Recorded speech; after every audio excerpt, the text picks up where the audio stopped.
Salma, rentre au Ayotamet.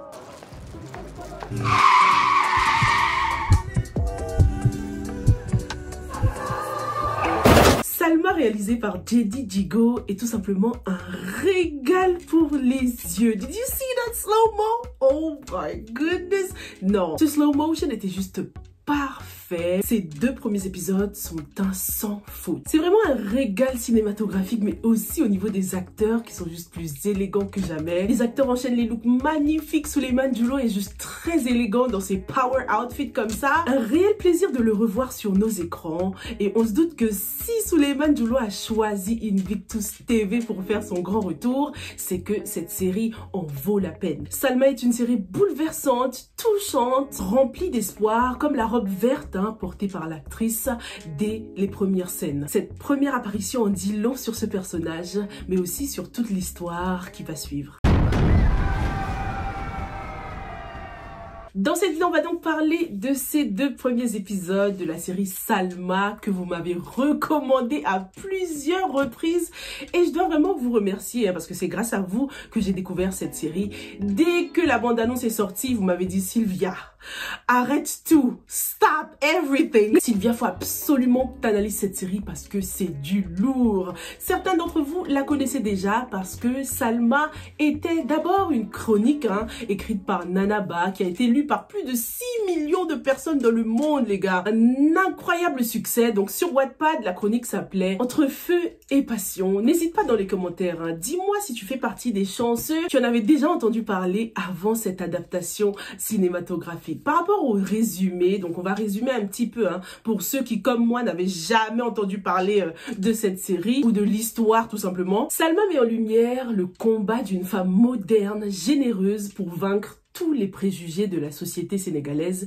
et pour gagner par ses qualités intrinsèques et par sa détermination sans faille, sa place au soleil. J'aime bien l'utilisation de ce mot soleil, surtout que dans la série, on constate que tout commence dans l'obscurité, avec une Salma qui essaie de sortir des ténèbres, quoi. Toujours cette dualité entre la lumière et l'obscurité qu'on va découvrir au fur et à mesure de cette analyse. Ce combat passe par une quête spirituelle afin de trouver la force de vaincre tous ces démons, mais aussi tous les ennemis qui se dressent contre son cheminement.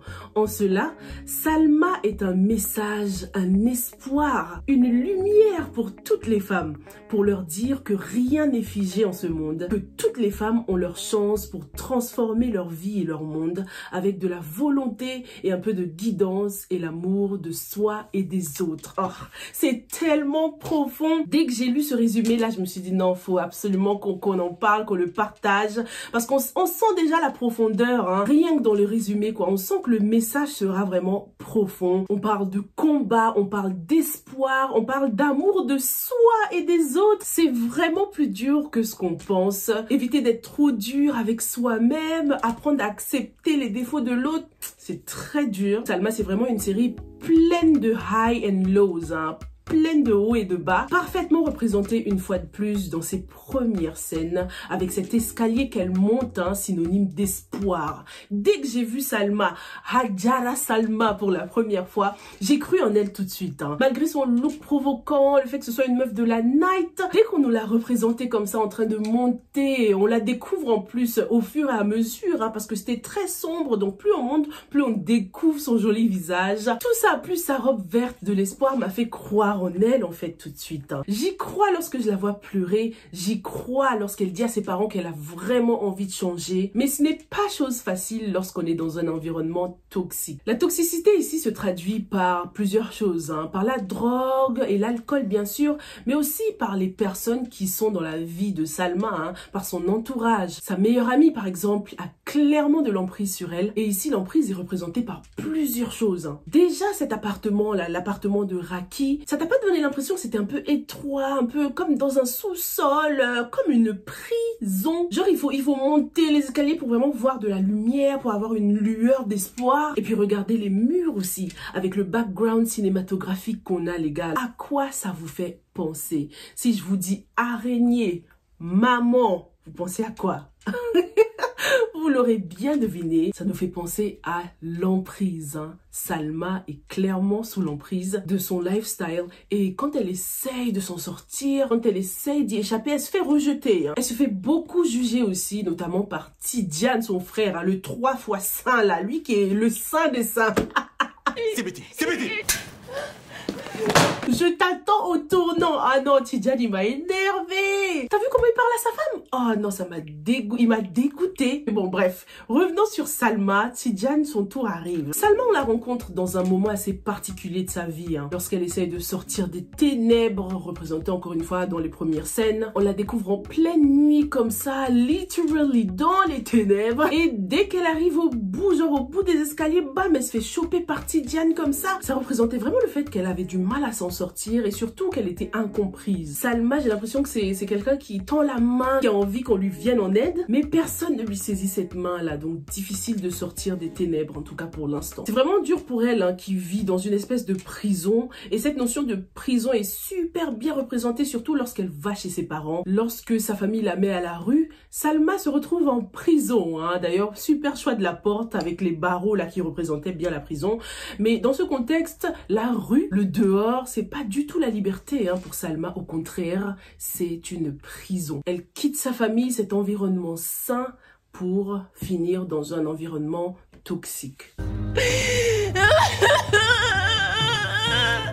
On a aussi une scène choquante là entre elle et sa copine Raki lorsque Raki lui disait que de toute façon elles sont condamnées à rester des filles légères. Et du coup on apprend qu'en fait Salma est encore vierge. Malgré toutes ces bêtises là, il y a quand même une chose qu'elle considère sacrée, c'est sa virginité. De toute façon, tôt ou tard, quelqu'un finira par ouvrir ta boîte de lait. Waouh, et ce quelqu'un sera mon mari. Là, on voit vraiment l'éducation de ses parents qui prennent le dessus, en tout cas pour ce domaine-là. D'ailleurs, j'aime tellement la relation qu'elle a avec son papa. C'était touchant lorsqu'elle l'appelait au téléphone comme ça. Ça se voit qu'ils s'aiment beaucoup. Son père lui a même donné le nom de sa maman. Mais comme elle fait trop de bêtises, il est obligé de la punir malgré lui, quoi. Il est obligé d'être dur avec elle. Concernant cette virginité, qui est quelque chose de précieux pour elle, j'ai l'impression que c'est le seul truc qui empêche Salma de basculer de l'autre côté. J'espère bien que ce trésor ne lui sera pas arraché parce que le moulay de la moula, j'ai pas confiance en lui du tout. J'espère qu'il va pas agresser Salma physiquement, quoi, tu vois. Alors cette scène entre Salma et Raki là nous a permis de comprendre le mindset de Raki en fait. Les choses n'ont pas du tout été faciles pour Raki aussi,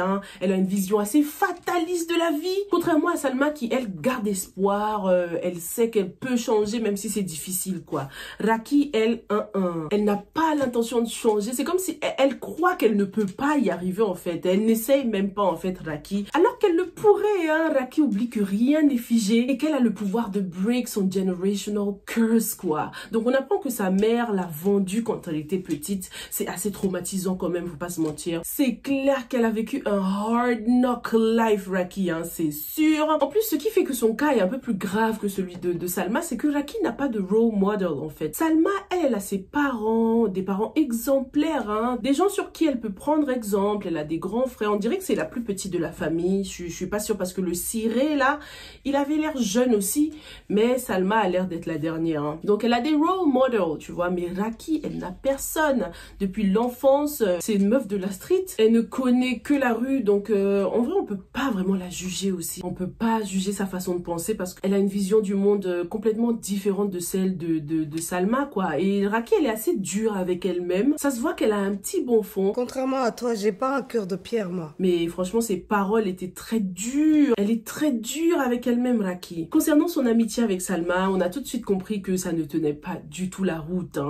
Dès que Salma s'est fait renverser, Raki, elle a fui là, vite fait, bien fait. C'est pas étonnant, c'est des meilleurs amis de Parcotti, là, en carton. Salma elle-même ne se souvenait même pas de l'anniversaire de Raki, donc ça voulait tout dire. Et Raki, de son côté, ça se voit qu'elle a un peu peur de l'abandon, en fait. On dirait qu'elle a peur que Salma s'en sorte et la laisse derrière. Elle veut la garder sous emprise, tu vois, dans cette addiction là. Surtout que c'est elle, Raki, qui a introduit Salma dans la drogue, quoi. On espère quand même que Salma aura influencé Raki d'une manière ou d'une autre, parce qu'on constate qu'elle la voyait prier de temps en temps. C'est peut-être même grâce à ça que Raki arrive à culpabiliser un tout petit peu, parce qu'elle sait qu'au fond d'elle, Salma c'est quelqu'un de bien. Donc ça se trouve c'est Salma qui a réussi à adoucir Raki d'une manière. Dis-moi ce que t'en penses. Parlons maintenant de Rachid. J'ai bien aimé le fait qu'on nous a d'abord laissé découvrir Salma avant de nous introduce to the star of the show, hein, Souleymane Djoulo. Je kiffe, franchement, j'ai trop aimé le revoir. Certains d'entre vous m'ont même dit,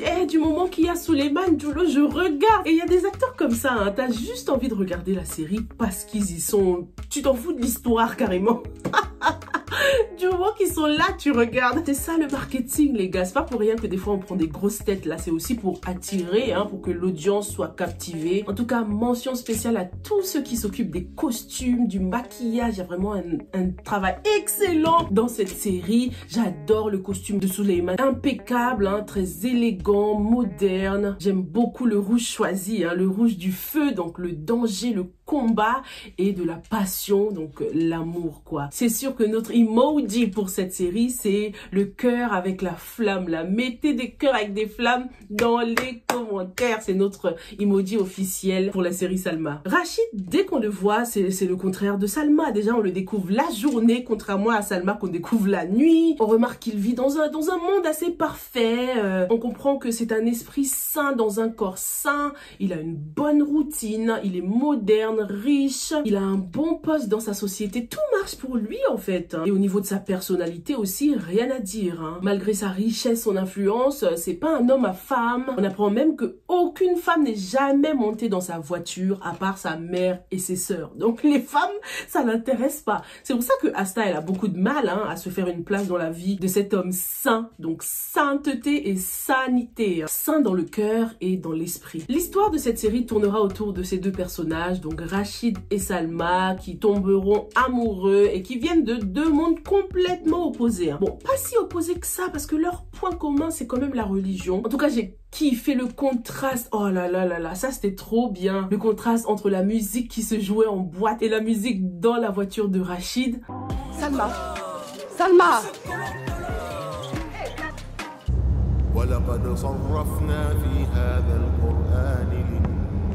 C'était vraiment un bon détail pour représenter les mondes opposés, représenter l'opposition en général. Je suis vraiment curieuse de voir comment ces deux-là vont finir par s'accepter dans leur vie respective. Est-ce que ça va fonctionner? Est-ce que la famille de Rachid va accepter Salma ou est-ce qu'ils vont tout de suite la juger? On dirait que c'est le seul fils de sa famille, si je me trompe pas. Corrigez-moi si je me trompe dans les commentaires. Il a l'air très proche de sa famille, très proche de sa mère. Et c'est sûr qu'elle voudra le meilleur pour lui. Elle aura sûrement peur que Salma l'influence négativement. Du côté de la famille de Salma, on imagine que ce sera un tout petit peu plus facile parce que Rachid est un homme religieux, est un homme bon, en plus il est bien placé dans la société, donc ils auraient tendance à l'accepter un peu plus facilement. Je crois même que Rachid est un baïfal, non? Corrigez-moi si je me trompe, j'ai vraiment pas envie de raconter de bêtises.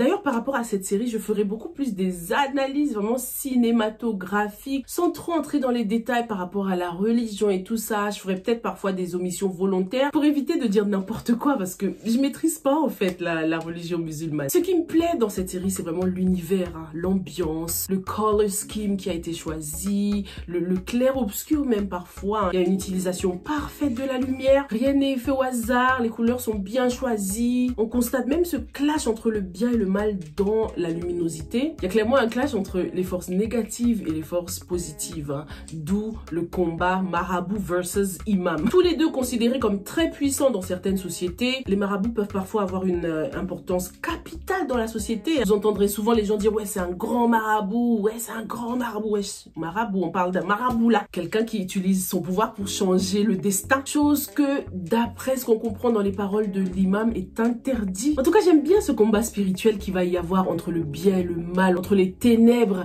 et la lumière. Et puis on a Salma qui est au milieu, qui nous rappelle que dans cette vie, rien n'est vraiment tout noir ou tout blanc, hein. Tout est gris en fin de compte. Dans cette série, on a aussi découvert le vieux sage. Pourquoi il me rappelle Morgan Freeman, hein? C'est normal. Il est donc apparu dans le taxi et puis dans les rêves de Rachid. À vous de jouer les gars, je vous laisse me donner une interprétation de ce sage. À votre avis, qu'est-ce qu'il représente?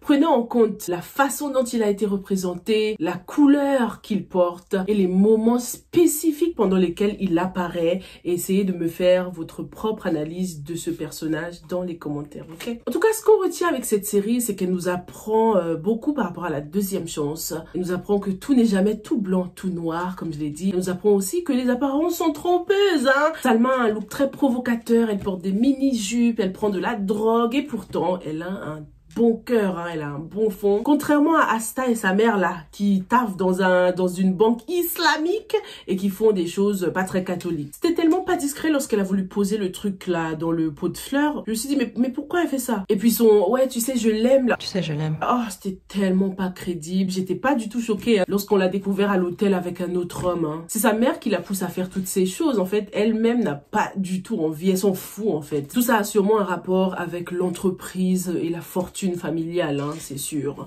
Par rapport à Asta, donc elle s'amusait à envoyer des nudes là, bon c'était pas des nudes, hein, mais c'était l'équivalent des nudes pour moi. Elle force trop, en plus on constate qu'elle est différente des autres femmes qui travaillent dans ce milieu-là, elle s'habille différemment, elle est vraiment beaucoup plus superficielle quoi. J'ai hâte qu'on nous montre à quel point les forces du mal peuvent influencer nos vies aussi, surtout lorsqu'on n'a pas la foi. Avec Rachid, on se doute que tout ça ne marchera forcément pas parce qu'il est très spirituel, mais est-ce que sa spiritualité ne va pas en prendre un coup lorsqu'il va commencer à fréquenter Salma quoi. Pour le moment, on comprend que Rachid aura une influence super positive sur la vie de Salma. Il est très touché par le sort de Salma, mais qu'est-ce que Salma apportera dans sa vie à lui? Comment est-ce que Rachid va être changé par Salma? Est-ce que ce sera plus positif ou négatif? En tout cas, cette rencontre choc, cet accident est vraiment la preuve que chacun des personnages va bouleverser la vie de l'autre. Voilà ce que j'avais pour toi concernant Salma épisode 1 et 2.